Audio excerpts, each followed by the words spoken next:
안녕하세요, 성도 여러분. 수요일 아침입니다. 오늘 저희는 계속해서 로마서 3장 1절에서 8절 말씀을 함께 읽으며 또 은혜를 나누기를 원합니다. 우리 함께 로마서 3장 1절부터 8절까지 읽도록 하겠습니다. 그런즉 유대인의 나음이 무엇이며 할례의 유익이 무엇이냐?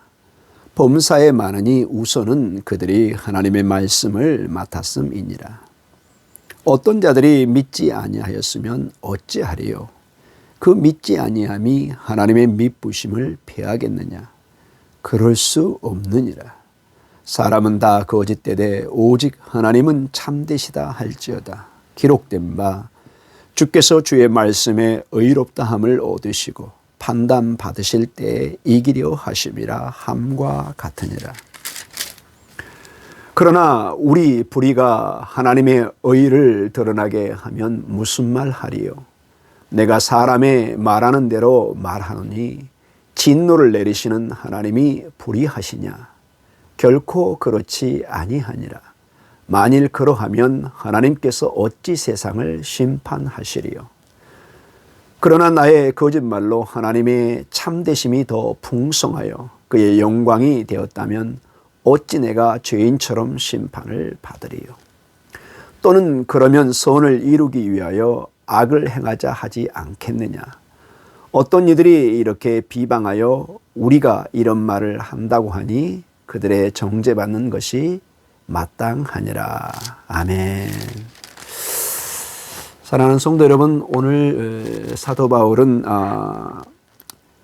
질문을 통해서 다시 본문을 시작하고 있습니다. 정말 유대인의 나음이 뭐냐 1절에 유대인이 받은 그 이점이 무엇이냐 하는 질문을 우리에게 던지고 있습니다.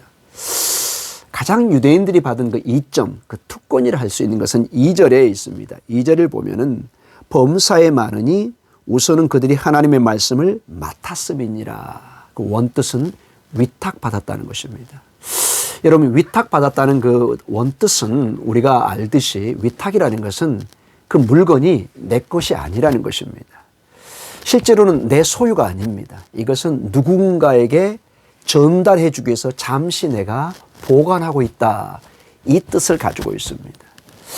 실제로 유대인들은 하나님의 말씀을 통해서 보면은 세상의 빛이 되어서 하나님의 말씀을 전달해야 되는 그 계시의 말씀을 위탁받은 잠시 맡고 있는 그런 위치인 것을 보게 됩니다. 그래서 여러분, 유대인들에게 가장 중요한 그 의무, 그들의 특권이자 의무는 뭐냐? 이 하나님의 말씀을 세상에 전달해야 되는 것입니다. 그런데 바울은 분명히 얘기합니다. 이 일에 유대인들이 실패했다는 것입니다. 그들은 이 하나님의 말씀을 자기 민족의 하나의 특권으로 사용하는데 급급했고 사실은 이방 세계에 전하지 못한, 마치 우편 배달부가 우편물을 가지고 사람들에게 자랑을 하되 이것을 실제로 전달하지 않는, 전달을 거부하는 것과 비슷한 양상입니다. 그래서 구약의 예언자들이나 바울이 지적하는 것은 이스라엘이 신실하지 못한 말씀의 전달자가 되었다, 실패했다, 이렇게 지적하고 있는 것입니다. 그런데 바울은 오늘 중요하게 지적합니다. 이스라엘이 하나님의 신실한 전달자로서 그 하나님의 명령에 신실하지 못한 실패한 모습이 있음에도 불구하고 하나님은 하나님의 약속에 신실하시다.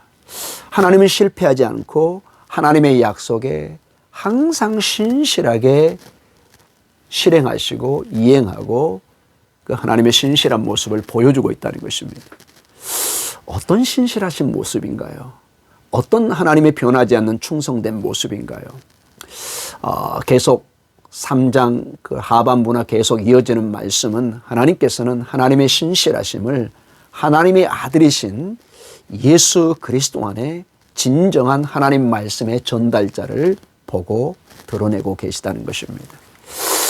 예수님이 이스라엘의 진정한 대표가 되어서 이스라엘이 실패했던 그 전달자의 신실한 진리의 전달자의 그 실패의 모습을 극복하시고 신실한 순종을 통해서 하나님의 정말 충성되고 신실한 메신저의 전달자가 되었다. 이렇게 주장하고 있는 것입니다. 성경은 계속해서 우리에게 주장하고 있습니다. 선포하고 있습니다. 예수님이 우리의 길이요 진리요 생명이다. 예수님이 세상의 생명의 빛이다. 예수님을 통해서 하나님의 말씀이 온전히 드러나고 있고 모든 하나님의 계시의 최종적인 마지막 결실은 예수 그리스도 안에 열매를 맺고 있다고 말씀하고 있습니다. 사랑하는 성도 여러분, 오늘도 우리가 붙잡아야 되는 것은 예수 그리스도 안에 하나님의 말씀입니다. 예수님 이름 안에 있는 하나님의 신비, 하나님의 말씀을 붙드는 것입니다. 오늘도 이 신실한 예수 그리스도 안에 하나님의 말씀을 붙들고 승리해 가시는, 그래서 주의 말씀이 내 발에 빛이요 내 길에 등이라는 빛과 등불의 그 귀한 그 역사가 예수 그리스도 안에 오늘도 여러분에게 비춰지고 승리하는 귀한 역사가 있기를 간절히 축원합니다. 우리 함께 기도하겠습니다. 하나님 아버지, 오늘도 수요일 하루를 허락해 주심을 감사합니다. 주님, 오늘도 주의 말씀을 통해서 우리의 빛이 되어주시고 등불이 되어주시고 우리의 온 하루의 삶을 주장하여 주시옵소서. 힘을 도하여 주시고 낙심치 않게 하여 주시고 주께서 주시는 말씀의 능력을 붙들고 승리하는 하루가 되게 하여 주시옵소서. 예수님 이름으로 기도드립니다. 아멘.